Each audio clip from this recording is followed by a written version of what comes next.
Assalamualaikum warahmatullahi wabarakatuh. Salam sejahtera bagi kita semua. Di sini kelompok kami akan menjelaskan tentang frasa endosentrik. Perkenalkan, nama saya Khalifah Malistioningrum dan ketiga rekan saya. Yang pertama ada Agna Kumalasari, dan yang kedua ada Yurika Lestarini, dan yang ketiga ada Yohana Leonora Rangkoli. Baik, untuk mempersingkat waktu, mari kita simak bagaimana penjelasan tentang pengertian dan jenis-jenis frasa menurut kelompok kami. Assalamualaikum warahmatullahi wabarakatuh. Saya Agna Kumala Fitriani. Di sini saya akan sedikit menjelaskan tentang frasa endosentris. Sebelum menjelaskan tentang frasa endosentris, kita kupas satu persatu dulu, yaitu tentang frasa. Frasa adalah gabungan dua kata atau lebih yang bersifat non-predikatif, yaitu tidak terdiri dari subjek dan predikat.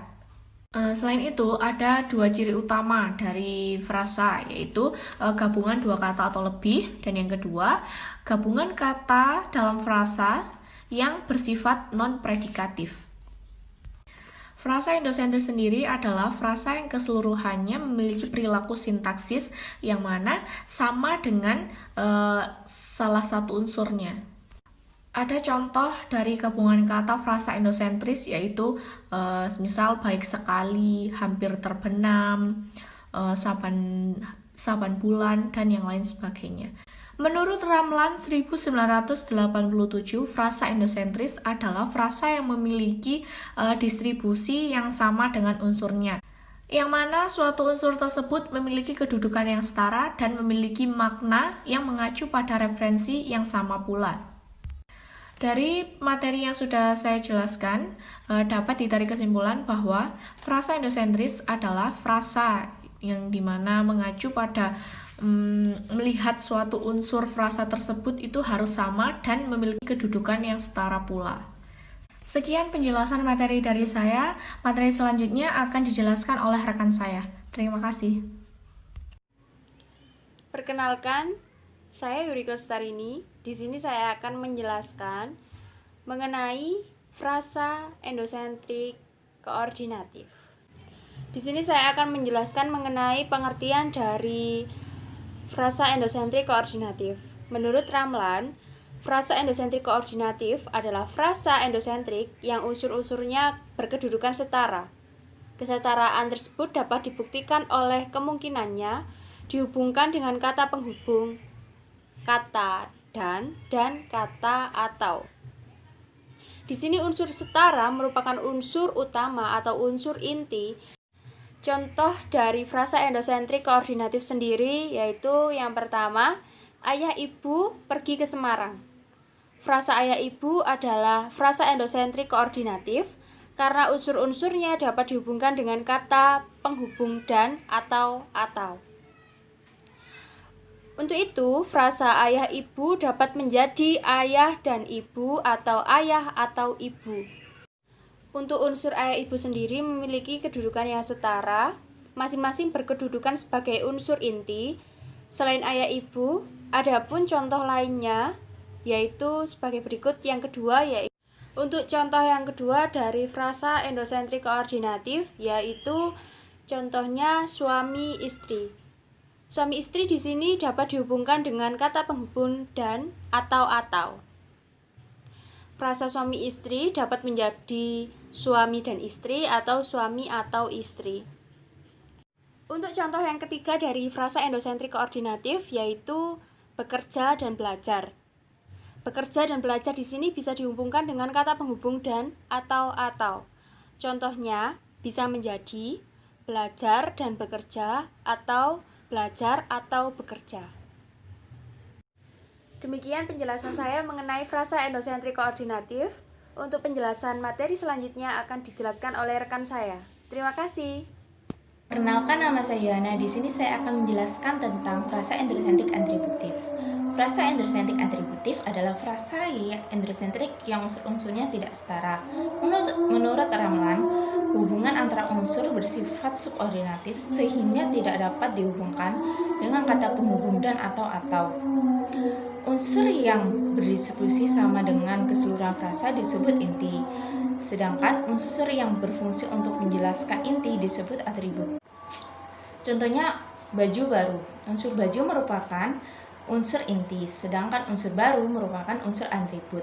Kedua unsur tersebut tidak dapat dihubungkan dengan kata dan atau, karena kedua unsur tersebut tidak setara. Karena unsur baju merupakan unsur inti, unsur tersebut dapat menggantikan keseluruhan frasa, sedangkan unsur baru sebagai atribut tidak dapat menggantikan keseluruhan frasa. Sekian penjelasan dari saya. Baik, terima kasih untuk Mbak Leo.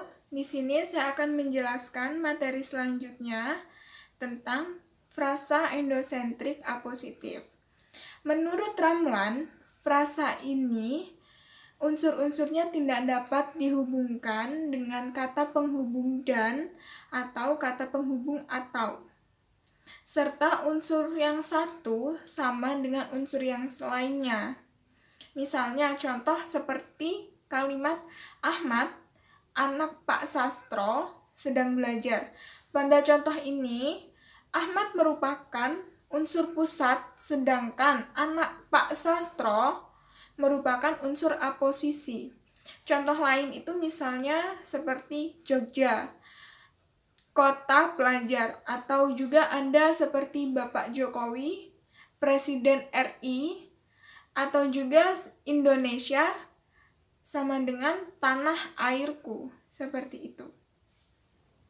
Kemudian, frasa endosentrik apositif ini menurut Parera 1993 dapat dibedakan melalui tipe-tipe dari frasa endosentrik apositif ini. Tipe-tipe frasa endosentrik apositif ini ada 4.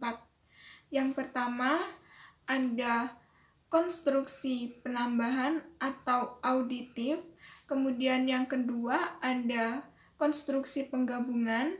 Yang ketiga, ada konstruksi pemisah atau disjungtif, dan juga atau pilihan sebagai alternatif. Kemudian konstruksi yang keempat atau tipe yang keempat adalah konstruksi perwalian atau apositif. Nah, konstruksi apositif ini menurut Parera adalah konstruksi atributif yang sulit dicari pusat konstruksinya. Misalnya, Presiden Mahmud, terus Profesor James, dan yang ketiga itu seperti Nur Hayati, Andik Darusman, dan yang keempat adalah Jogja, ibu kota daerah istimewa. Jadi kesimpulannya, berdasarkan batasan yang disebutkan dari beberapa linguis yang saya jelaskan tadi, frasa endosentrik apositif adalah frasa endosentrik yang unsur-unsurnya tidak dapat dihubungkan dengan kata penghubung dan atau kata penghubung atau. Karena secara semantis, kedudukan unsur-unsur yang sama dengan unsur yang lain, sehingga unsur-unsur tersebut dapat saling menggantikan posisinya. Nah, sekian penjelasan dari kelompok kami. Jika ada kurang lebihnya, mohon maaf.